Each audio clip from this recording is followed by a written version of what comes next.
What's up, guys? Welcome to the Stats Free Sports channel. Here to bring you my reaction to Game 1 of the series between the Timberwolves and the Grizzlies. Let's get right into it.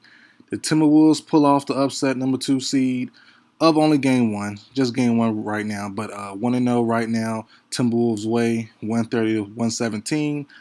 Me personally, I had my money on the Grizzlies winning, but the Timberwolves covering 6.5 points. They definitely covered that, but the Grizzlies lost, so kind of messed me up on my bet. But I'm okay with it. It is what it is. I'm not surprised at the Timberwolves winning Game 1. I forgot who the Timberwolves played in the play-in tournament. I'm not going to go look it up either, but I did a reaction to that game, and I said, like, basically, it's going to be a tough series. I wouldn't be surprised if they beat the Grizzlies. I doubt it, but I wouldn't be surprised. They're a talented group, and Anthony Edwards showed his butt off today. 36 points, controlled the game, playing like a point guard certain areas, and he had a lot of tension on him, so he was able to get passes to Malik Beasley and Patrick Beverly for threes and things of that nature. But a big key no one's going to talk about, even though he had a good game, Karl-Anthony Towns. When Edwards was out the game, when Russell was out the game, or he even in the game, he was struggling a little bit. Karl-Anthony Towns played 43 minutes, the most out of any team. And Cat really was impressive today to me personally. Even though he didn't score, no, he said he scored 30. Dang near, he scored 29. But it won't show up on the box score. When Russell's struggling while on the court, Edwards resting, Pat was in foul trouble. Him and Malik Beasley, those guys stepped up. But really, Cat, though, even though Cat wasn't scoring sometimes or getting rebounds, he was the attention of the offense, and that showed. He got double teams. He got like kind of one guy on him, one guy veering. So when he does move, they can double team him or whatever. And he really was an important piece. Getting open shots for his teammates, good passes, solid rebounding. He kind of cries a little bit when he don't get his calls, but I do understand being a bigger guy. Myself, that once you get, the refs don't really see you getting hit. They like, oh, okay, so like the Shaq effect, basically. So, but other than that, though, Cat played an awesome game. Toughed his, he twisted his ankle a couple of times and toughed it out. Didn't come out the game, thugged it out, and kept it moving. So, shout out to Cat, man, heck of a game. More than what the stats show, even though the stats show good numbers. Like I said, Malik Beasley gave 23 off the bench.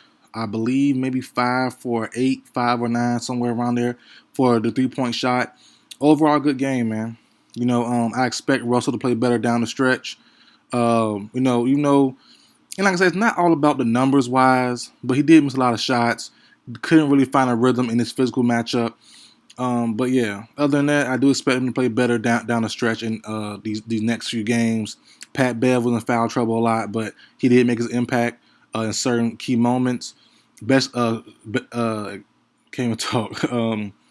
Especially with the late game 3, Ant Edwards had a clear out, drove in, passed it to him, bang 3. Probably the dagger of the game. Honestly, I forgot what the score was, but basically made like another 10-point game, like a minute left, something like that, a minute and change. So there's a big play there. I remember in the fourth quarter. On to the Grizzlies. Steven Adams was a no-show. 0 points, 3 rebounds, and 3 assists. Yeah, that's it really. He needs to step it up. More rebounds. With him scoring is nothing. Just stop Cat. But Cat might be a little too mobile for him, a little too agile. So I expect to see Brandon Clark maybe starting, or they can probably keep it how it is, have Adams on him to start, but Clark will get most of the minutes. As you saw today, Adams had 24, Clark had 27, and he was on the court more, obviously, guarding Edwards and Cat. So I expect to see him maybe starting in the future games. Bench guys played well. Zaire Williams played well in his time on the court. A couple alley-oop passes. Tyus Jones played tough defense. DeAnthony Melton played tough defense. Jaren Jackson, 4 or 5 blocks. Got in foul trouble early, as he often does. Especially when I bet on him. He always gets in foul trouble. But I expect him to come up bigger. in next few games. I think 0 for 4, 0 for 5 from the 3-point line. Can shoot the ball a little bit better. Brooks played well. Bane played well. Ja was great for the first half. Got a lot of free throw attempts the second half. I believe it was like 20, or maybe the whole game was 20, but got a lot of free throw attempts, which is cool. But in the fourth quarter, he was super quiet. He was super duper quiet. The defense on the Timberwolves kind of keyed toward him the most of the game, but they really locked down, clamped down. Anthony Edwards guarded him most of the second half. Not solo, but he had help as well. But he did a good job bothering, using his length, his strength. Picked up a couple of fouls trying to guard Ja, but he did well. So yeah, they're on track. The Grizzlies are on track. They lost by over 10 today. It's not a bad thing. But it was for my betting though. It was for my betting. But overall, good game, fun game to watch. I expect to see even more, physicality, chippiness, maybe a push and shove. We saw Jaren Jackson, push. I forgot who it was. Maybe Malik Beasley or McDaniels, who had a good game as well. I forgot to mention him. So it's gonna get chippy. I just hope people can stay the course, and kind of not get too chippy. I don't want no text, no fighting, nothing like that, no elbows thrown, because you have Brooks and Pat Bev, who are both pest type of guys. Brooks is a bigger, younger Pat Bev, so you saw them get into it a little bit. Jaren Jackson can be a little demonstrative sometimes when he wants to be, so, it can definitely get chippy. We've seen Cat do it, and Pat Bev, he has rubbed off on this team in a good way. We've seen Cat being more extra now. We see the team of the Timberwolves in general just being a lot more vocal, vocal body language wise and voice wise. So it's a good thing and a bad thing. Don't want any text, nothing like that. But yeah, overall good game, man.